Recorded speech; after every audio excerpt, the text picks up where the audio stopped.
آج یوں ہی راہ چلتے ہوئے غالب کا ایک شعر یاد آیا۔ غالب نے کبھی کہا تھا، سبزہ و گل کہاں سے آئے ہیں، ابر کیا چیز ہے، ہوا کیا ہے۔ غالب کے اس شعر نے مجھے اپنے استاذ کی یاد دلا دی۔ استاذ نے اپنی کتاب میں ایک جرمن فلاسفر کا کوٹیشن نقل کیا ہے، جو کچھ اس طرح تھا کہ آدمی کو سب سے پہلے تن ڈھانکنے کو کپڑا اور پیٹ بھرنے کو روٹی چاہیے، اس کے بعد ہی وہ فلسفہ و سیاست یعنی فلسفی اینڈ پالیٹکس کے پرابلمز پر غور کر سکتا ہے۔ استاذ نے اس پہ کامنٹ کیا تھا کہ حقیقت یہ ہے کہ انسان سب سے پہلے جس سوال کا جواب معلوم کرنا چاہتا ہے وہ یہ سوال ہے کہ میں کیا ہوں، یہ کائنات کیا ہے، میری زندگی کیسے شروع ہوئی اور کہاں جا کر ختم ہوگی۔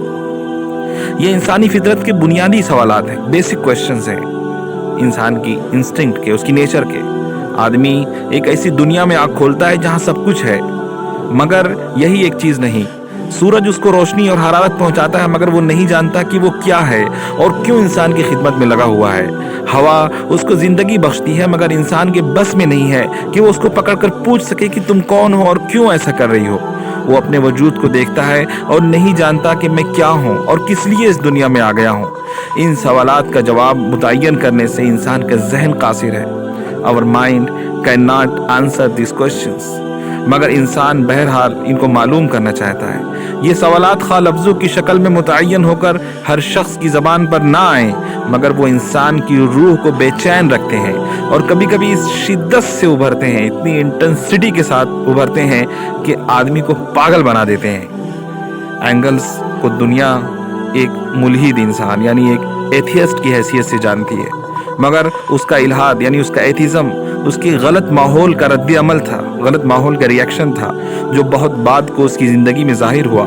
اس کی ابتدائی زندگی مذہبی ماحول میں گزری، مگر جب وہ بڑا ہوا اور نظر میں گہرائی پیدا ہوئی تو رسمی مذہب سے بے اطمینانی پیدا ہو گئی۔ اپنے اس دور کا حال وہ ایک دوست کے خط میں اس طرح لکھتا ہے، میں ہر روز دعا کرتا ہوں اور تمام دن یہی دعا کرتا رہتا ہوں کہ مجھ پر حقیقت آشکارا ہو جائے۔ جب سے میرے دل میں شکوک پیدا ہوئے ہیں یعنی ڈاؤٹس پیدا ہوئے، یہ دعا کرنا میرا مشغلہ ہے۔ میں تمہارے عقیدے کو قبول نہیں کر سکتا۔ میں یہ سطریں لکھ رہا ہوں اور میرا دل آنسوؤں سے امڈا چلا رہا ہے، میری آنکھیں رو رہی ہیں، لیکن مجھے یہ احساس ہو رہا ہے کہ میں رادۂ درگاہ نہیں ہوں۔ مجھے امید ہے کہ میں خدا تک پہنچ جاؤں گا جس کی دیدار کا میں دل و جان سے متمنی ہوں، اور مجھے اپنی جان کی قسم یہ میری کو پاگل بنا دیتے ہیں۔ اینگلز کو دنیا ایک ملحد انسان یعنی ایک ایتھیسٹ کی حیثیت سے جانتی ہے، مگر اس کا الحاد یعنی اس کا ایتھیزم اس کی غلط ماحول کا رد عمل تھا، غلط ماحول کا ریئیکشن تھا، جو بہت بعد کو اس کی زندگی میں ظاہر ہوا۔ اس کی ابتدائی زندگی مذہبی ماحول میں گزری، مگر جب وہ بڑا ہوا اور نظر میں گہرائی پیدا ہوئی تو رسمی مذہب سے بے اطمینانی پیدا ہو گئی۔ اپنے اس دور کا حال وہ ایک دوست کے خط میں اس طرح لکھتا ہے، میں ہر روز دعا کرتا ہوں اور تمام دن یہی دعا کرتا رہتا ہوں کہ مجھ پر حقیقت آشکارا ہو جائے۔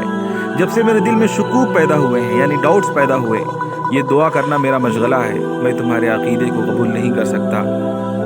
میں یہ سطریں لکھ رہا ہوں اور میرا دل آنسوؤں سے امڈا چلا رہا ہے، میری آنکھیں رو رہی ہیں، لیکن مجھے یہ احساس ہو رہا ہے کہ میں رادۂ درگاہ نہیں ہوں۔ مجھے امید ہے کہ میں خدا تک پہنچ جاؤں گا جس کی دیدار کا میں دل و جان سے متمنی ہوں، اور مجھے اپنی جان کی قسم یہ میری جستجو اور عشق کیا ہے، یہ روح القدس کی جھلک ہے، اور مجھے اپنی جان کی قسم یہ میری جستجو اور عشق کیا ہے، یہ روح القدس کی جھلک ہے۔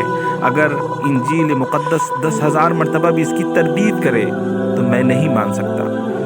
یہ وہی حقیقت کی تلاش کا فطری جذبہ ہے جو نوجوان اینگلز میں ابھرا تھا، مگر اس کو تسکین نہ مل سکی، اور مروجہ مسیحی مذہب یعنی پریویلنٹ کرسچن ریلیجن سے غیر مطمئن ہو کر، سیٹسفائیڈ نہ ہو کر، وہ معاشی اور سیاسی فلسفوں میں گم ہو گیا۔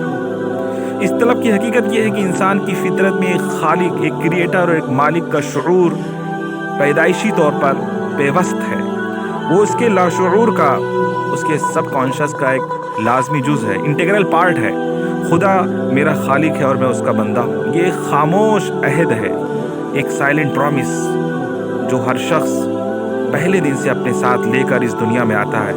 ایک پیدا کرنے والے آقا و محسن کا تصور، غیر محسوس طور پر اس کی رگوں میں دوڑتا رہتا ہے، اس کے بغیر وہ اپنے اندر عظیم خلا محسوس کرتا ہے، ایک بہت بڑا گیپ۔ اس کی روح، اس کی اسپرٹ اندر سے زور کرتی ہے کہ جس آقا کو اس نے نہیں دیکھا اسے پا لے، اس سے لپٹ جائے اور اپنا سب کچھ اس کے حوالے کر دے۔